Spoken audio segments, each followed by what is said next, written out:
अस्सलाम वालेकुम गाइस, क्या हाल हैं आपके। आई होप आप सब ठीक होंगे। और आज हम हिस्ट्री ऑफ यूएसए के अंदर कॉन्स्टिट्यूशनल प्लान्स को डिस्कस करेंगे।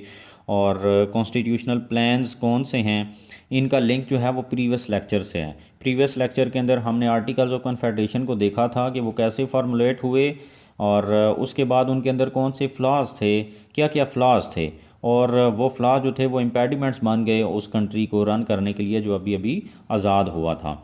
तो नया कॉन्स्टिट्यूशन बनाना उन आर्टिकल्स ऑफ कन्फेडरेशन के अंदर अमेंडमेंट करके ये बेसिकली नया प्लान था।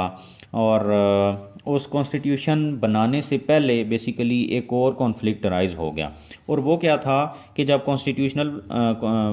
कॉन्स्टिट्यूशन बनाने की तैयारी की जा रही थी तो नॉर्दर्न स्टेट्स और सदर्न स्टेट जो थी वो बेसिकली अपने अपने प्लान्स लेकर आ गई। नॉर्दर्न स्टेट्स ने कहा न्यू जर्सी प्लान लेकर आ गई, और उन न्यू जर्सी प्लान के अंदर उन्होंने कुछ डिमांड्स रखी कि नया जो कॉन्स्टिट्यूशन फॉर्मुलेट होगा उसके अंदर ये चीज़ें पूरी होनी चाहिए, ये बातें जो है हमारी ये माननी चाहिए, या वो इन चीज़ों के ऊपर बेस करना चाहिए। और सदर्न स्टेट्स ने ये प्रेजेंट कर दिया।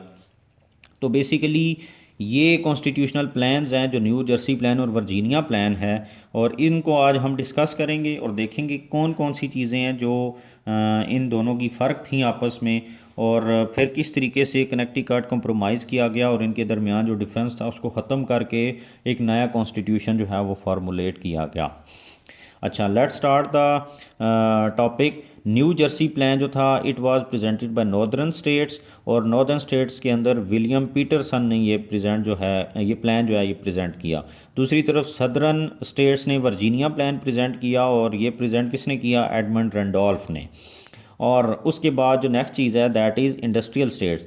अब इनकी हम फाइनेंशियल पोजीशन देख लेते हैं कि नॉर्दर्न स्टेट जो थी उनकी क्या थी कि जो नॉर्दर्न स्टेट थी ये बेसिकली इंडस्ट्रियल स्टेट थी, इनके अंदर इंडस्ट्री थी, इनका वहाँ पर इंफ्रास्ट्रक्चर बहुत ज़्यादा था और मतलब अच्छा बना हुआ था, और वहाँ पर एजुकेशन और इसके अलावा यूनिवर्सिटीज़ और तमाम चीज़ें ज़्यादा थी, रोड सड़कें सब चीज़ें। तो ये जो स्टेट्स थी ना नॉर्दर्न स्टेट्स, ये फाइनेंशियली जो सदर्न स्टेट्स थी इनसे पावरफुल थी, क्योंकि वहाँ पर इंडस्ट्री थी। अच्छा, दूसरी तरफ जो सदर्न स्टेट थी वहाँ पर एग्रीकल्चर था, उनकी फाइनेंशियल पोजीशन जो थी एज़ कम्पेयर टू नॉर्दर्न वो थोड़ी सी वीक थी। यहाँ पर इतना ज़्यादा इंफ्रास्ट्रक्चर भी नहीं था, और इस वजह से ये जो थे ना ये थोड़े वीक थे इनसे। अच्छा, अब यहाँ पर क्या था कि ये फ्री स्टेट्स थी, यहाँ पर कोई स्लेवरी नहीं थी, और ये जो स्टेट्स थी यहाँ पर स्लेवरी थी। साउथ वाली स्टेट जो थी स्लेवरी कैसे थी, क्योंकि उस वक्त जो स्लेव ट्रेड था वो लीगल था अमेरिका के अंदर। ब्रिटेन के दौर में भी जब अमेरिका उनकी कॉलोनीज थी ब्रिटेन की, तो उस वक्त यहाँ पर क्या होता था कि अफ्रीका वगैरह से स्लेव्स बाई किए जाते थे जो कि फिर सेल आउट किए जाते थे जाके अमेरिका के अंदर कॉलोनीज़ के अंदर, और ये एक बहुत बड़ा ट्रेड था जो कि उस वक्त किया जा रहा था।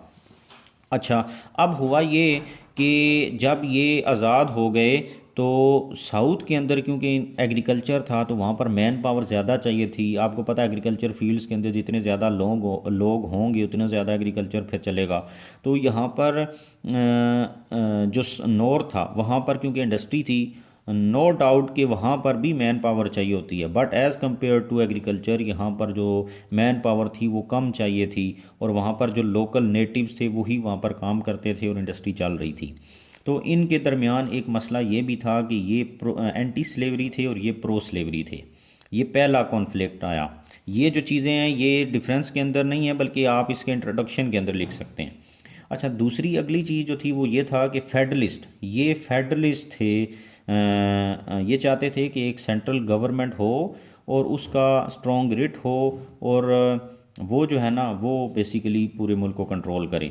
ये एंटी फेडरलिस्ट थे, ये कहते थे नहीं सेंट्रल गवर्नमेंट नहीं होनी चाहिए। फेडरलिस्ट का क्या मतलब है, जैसे कि इस्लामाबाद में एक फेडरल गवर्नमेंट बैठी हुई है, इसके पास ज़्यादा कंट्रोल है और बाकी सूबे हैं, और वो इसी तरह यहाँ पर बजट बनता है, टैक्स कलेक्शन होती है, इसकी अपनी फोर्स है, इसके पास पावर है, इसकी अपनी नेशनल असम्बली है, सेनेट है। तो यहाँ से सारी चीज़ें होती हैं और फिर सूबों को ये कंट्रोल इस तरीके से भी करते हैं अपने गवर्नर्स के ज़रिए। अब ये क्योंकि ये चाहते थे फेडरलिस्ट सिस्टम हो, ये चाहते थे एंटी फेडरलिस्ट सिस्टम हो। ये नहीं चाहते थे कि एक सेंट्रल गवर्नमेंट हो और फिर वो स्टेट्स को कंट्रोल करे और वो अपने जो है ना टैक्सेस वहाँ पर इम्पोज करे और ये सब चीज़ें, क्योंकि ये पहले ही ब्रिटिश की वजह से डरे हुए थे जिस तरह के वो इनके ऊपर टैक्सेस इम्पोज करते थे। तो अब हुआ ये कि ये यहाँ पर जो था ना नॉर्थ में आबादी कम थी, दे वांटेड इक्वल रिप्रेजेंटेशन। ये चाहते थे कि फॉर एग्जांपल अगर एक हाउस ऑफ रिप्रेजेंटेटिव्स ही बन जाता है, लोअर हाउस है, तो वहाँ पर इक्वल रिप्रेजेंटेशन हो, जितनी नॉर्थ की साउथ की रिप्रेजेंटेशन होगी उतनी ही इनकी हो, आल दो कि ये कम थे आबादी में। ये चाहते थे नहीं, इक्वल हम नहीं मानेंगे बल्कि हम पॉपुलर सोवरेनिटी चाहते हैं। लोअर हाउस हो या अपर हाउस हो, जो भी एक अगर जैसा भी पॉलिटिकल सिस्टम बनता है वहाँ पर पॉपुलर सोवरेनिटी होगी। ये क्यों डिमांड कर रहे थे, क्योंकि वहाँ पर साउथ में आबादी ज़्यादा थी और पॉलिटिकल सपोर्ट इनको ज़्यादा मिल सकती थी डायरेक्ट इलेक्शन से। तो ये इस वजह से डिमांड कर रहे थे कि हमारी आबादी ज़्यादा है तो फिर हमारी वहाँ पर रिप्रेजेंटेशन भी ज़्यादा हो जाएगी और पॉलिटिकली इनसे पावरफुल हो जाएंगे। ये चाहते थे, अब इनकी डिमांड क्या थी, स्ट्रॉन्ग यूनिकैमरल सिस्टम। ये चाहते थे एक ही यूनिकैमरल सिस्टम हो, या लोअर हाउस हो या अपर हाउस हो, जिसके अंदर इक्वल रिप्रेजेंटेशन हो।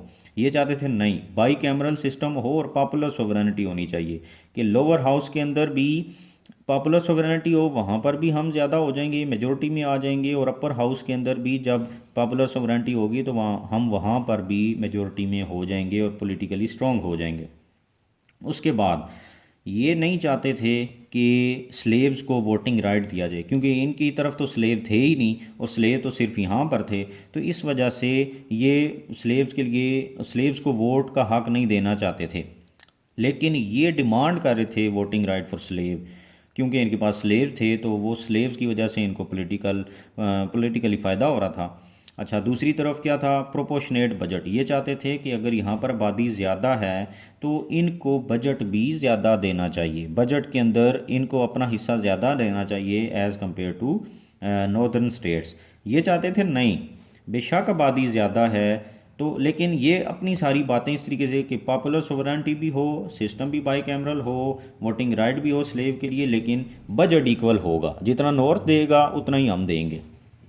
तो ये बेसिकली कुछ कॉन्फ्लिक्ट थे नॉर्थ और साउथ के दरमियान, जो कि नया कॉन्स्टिट्यूशन बनाने के लिए इम्पेडिमेंट्स बने। तो फिर कनेक्टिकट कॉम्प्रोमाइज़ हुआ और ये जो कॉन्फ्लिक्ट थे इनको बेसिकली ख़त्म किया गया। तो कैसे हुआ कनेक्टिकट कॉम्प्रोमाइज़ के, number 1 system would be by cameral.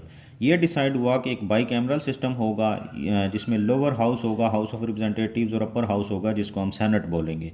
लेकिन जो लोअर हाउस होगा वहाँ पर पॉपुलर सोवरेनिटी होगी और जो अपर हाउस होगा वहाँ पर इक्वल जो है वो रिप्रेजेंटेशन होगी। मतलब लोअर हाउस में इनको मेजोरिटी मिल सकती थी या मिलने वाली थी, क्योंकि लोअर हाउस में पॉपुलर सोवरेनिटी होगी और यहाँ पर आबादी ज़्यादा थी, लेकिन अपर हाउस में इनको प्रोटेक्शन दी गई इक्वल रिप्रेजेंटेशन दे के। Number 2 formula was set for, दूसरा कॉन्फ्लिक्ट क्या था कि वोटिंग राइट जो है वो स्लेव्स को देना चाहिए, लेकिन उसका सल्यूशन ये निकाला गया कि 3/5 फार्मूला सेट हुआ कि जिस बंदे के पास 5 स्लेव्स हैं तो उसको 3 काउंट दिए जाएंगे। मतलब एक बंदा, एक ऑनर जिसके पास 5 स्लेव्स हैं तो उसको 3 वोट्स दिए जाएंगे 5 के बजाय। ये फार्मूला एक्सेप्ट कर लिया साउथ ने और नॉर्थ ने भी एक्सेप्ट कर लिया, और 2/3 मेजोरिटी के साथ इसको अप्रूव कर लिया गया। मतलब 13 स्टेट्स में से 9 ने इसको अप्रूव कर दिया वोट देकर। तो ये था बेसिकली कॉन्स्टिट्यूशनल प्लान्स का लेक्चर, और इसके अंदर हमने देखा कि न्यू जर्सी प्लान क्या था और वर्जीनिया प्लान क्या था।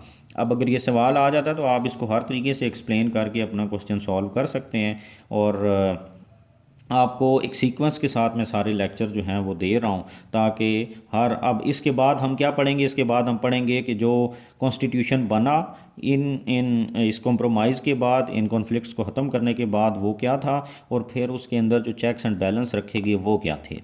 आई होप आपको समझ आ रही होगी, और अगर आपको मेरे लेक्चर समझ आ रहे हैं तो आप मेरे चैनल को भी सब्सक्राइब कर दें। Thank you.